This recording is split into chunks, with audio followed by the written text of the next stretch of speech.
गं गणपते नमः। आप सभी का आपके अपने चैनल हिंदी स्टोरी बुक पर बहुत बहुत स्वागत है।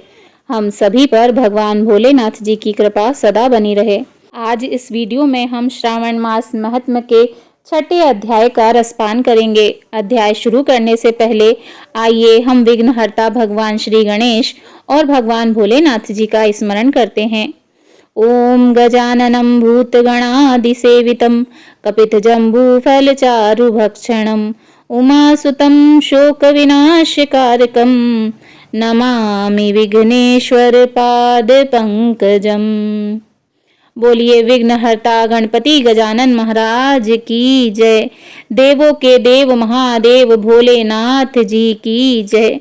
ओम नमः पार्वते पते हर हर महादेव। सनत कुमार बोले, हे भगवान, आपने अति उत्तम रविवार का महात्म्य सुनाया। अब आप मुझे श्रावण मास के सोमवार की व्रत की कथा सुनाइए, उसका विस्तार पूर्वक वर्णन कीजिए। भगवान भोलेनाथ जी बोले, हे सनत कुमार, अब मैं तुम्हें पार्वती सहित सोमवार व्रत की कथा सुनाता हूँ। चंद्रमा का दूसरा नाम सोम है। सोम ब्राह्मणों के देवता हैं। यज्ञों का साधन भी सोम है। उस सोम के नाम के कारणों को आप सावधान होकर मुझसे सुनिए, क्योंकि यह वार मेरा ही स्वरूप है, अतः इसे सोम कहा गया है। इसीलिए यह समस्त राज्य का प्रदाता तथा श्रेष्ठ है।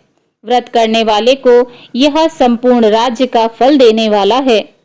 हे विप्र, उसकी विधि सुनिए। मैं आपको विस्तार पूर्वक उसकी विधि बतला रहा हूँ। 12 महीने में सोमवार अत्यंत श्रेष्ठ है। उन मासों में यदि सोमवार व्रत करने में असमर्थ हो तो श्रावण मास में इसे अवश्य करना चाहिए। श्रावण मास में इस व्रत को करके मनुष्य वर्ष भर किए गए व्रत का फल प्राप्त कर लेता है। श्रावण मास के शुक्ल पक्ष के प्रथम सोमवार को संकल्प करना चाहिए कि मैं विधिवत इस व्रत को करूंगा और जिससे भगवान भोलेनाथ मुझ पर प्रसन्न होंगे। इस प्रकार चारों सोमवार के दिन, और यदि सोमवार 5 पड़ जाएं तो उसमें भी प्रातः काल यह संकल्प करें और रात्रि में भगवान भोलेनाथ जी का पूजन करें। षोडशोपचार विधि से सायकाल में भगवान भोलेनाथ जी का पूजन करना चाहिए और एकाग्रचित होकर इस दिव्य कथा का श्रवण करना चाहिए। हे सनत कुमार, इस सोमवार की कही जाने वाली विधि को अब मुझसे सुनिए। श्रावण मास के प्रथम सोमवार को इस श्रेष्ठ व्रत को प्रारंभ करना चाहिए। मनुष्य को चाहिए कि अच्छी तरह स्नान करके पवित्र होकर श्वेत वस्त्र धारण कर लें और काम, क्रोध, अहंकार, द्वेष, निंदा आदि का त्याग करके मालती, मल्लिका आदि श्वेत पुष्पों को लाएं। इसके अतिरिक्त अन्य विविध पुष्पों से तथा अभिष्ट पूजन विधि द्वारा त्रयंबक इस मूल मंत्र से भगवान शिव जी की पूजा करें।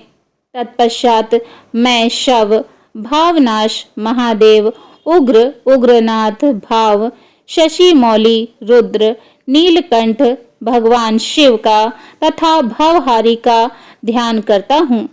इस प्रकार अपने विभव के अनुसार मनोहर उपचारों से भगवान भोलेनाथ जी का विधिवत पूजन करना चाहिए। जो इस व्रत को करता है उसके पुण्य फल को सुनिए। जो लोग सोमवार के दिन माता पार्वती सहित भगवान भोलेनाथ जी का पूजन करते हैं वे पुनरावृत्ति सहित अक्षय लोक को प्राप्त करते हैं। हे सनत कुमार, इस मास में नक्त व्रत से जो पुण्य प्राप्त होता है उसे मैं संक्षेप में कहता हूँ। देवताओं तथा दानवों से भी अभेद 7 जन्मों का अर्जित पाप नक्त भोजन से नष्ट हो जाता है। इसमें कोई संशय नहीं करना चाहिए। इस अति उत्तम व्रत को श्रद्धा पूर्वक सच्चे मन से करना चाहिए। इसे करने से पुत्र की इच्छा रखने वाले मनुष्य को पुत्र रत्न की प्राप्ति होती है और धन चाहने वाले को धन की प्राप्ति होती है। वह जिस जिस अभिष्ट की कामना करता है उसे वह पा लेता है। इस व्रत के प्रभाव से मनुष्य सारे सुखों को भोग कर अंत में श्रेष्ठ विमान पर आरूढ़ होकर रुद्रलोक में प्रतिष्ठा प्राप्त करता है। चित्त चंचल है, धन चंचल है और जीवन भी चंचल है, ऐसा समझकर प्रयत्न पूर्वक व्रत का उद्यापन करना चाहिए। चांदी के वृषभ पर विराजमान सुवर्ण निर्मित भगवान भोलेनाथ जी की माता पार्वती सहित प्रतिमा अपने सामर्थ्य के अनुसार बनवानी चाहिए। इसमें धन की कृपणता नहीं करनी चाहिए। इसके बाद एक दिव्य तथा शुभ लिंगोत्भद्र मंडल बनाएं तथा उसमें 2 श्वेत वस्त्रों से युक्त एक घट की स्थापना करें।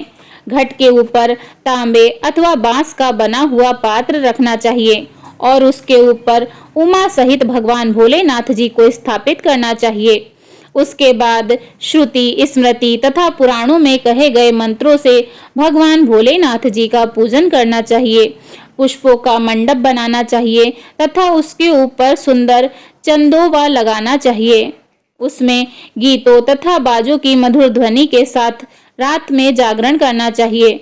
उसके बाद बुद्धिमान मनुष्य अपने ग्रह सूत्र में निर्दिष्ट विधान के अनुसार अग्नि स्थापना करे। अग्नि स्थापित करवाकर सर्व भवनाश आदि 11 नामों से हवन करवाना चाहिए। पूर्णा आहुति देकर आचार्य का पूजन करना चाहिए और बाद में उनके निमित्त गोदान करना चाहिए। उसके बाद 11 श्रेष्ठ ब्राह्मणों को भोजन करवाना चाहिए तथा उन्हें बांस के पात्रों सहित 11 घट प्रदान करने चाहिए।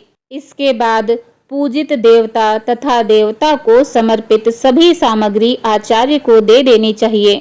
तत्पश्चात भगवान भोलेनाथ जी से प्रार्थना करना चाहिए, हे भोलेनाथ, मेरा व्रत परिपूर्ण हो और आप मुझ पर प्रसन्न होइए। उसके बाद बंधुओं के साथ हर्षपूर्वक भोजन करना चाहिए। इसी विधान से जो मनुष्य इस व्रत को करता है वह जिस जिस अभिलाषित वस्तु की कामना करता है वह उसे अवश्य ही प्राप्त कर लेता है और अंत में भगवान शिव जी के लोक को प्राप्त होकर इस लोक में पूजित हो जाता है। हे सनत कुमार, सर्वप्रथम भगवान श्री कृष्ण ने इस मंगलकारी सोमवार व्रत को किया था। श्रेष्ठ, आस्तिक तथा धर्मपरायण राजाओं ने भी इस व्रत को किया था। जो इस व्रत का नित्य श्रवण करता है वह भी उस व्रत के करने का फल प्राप्त कर लेता है।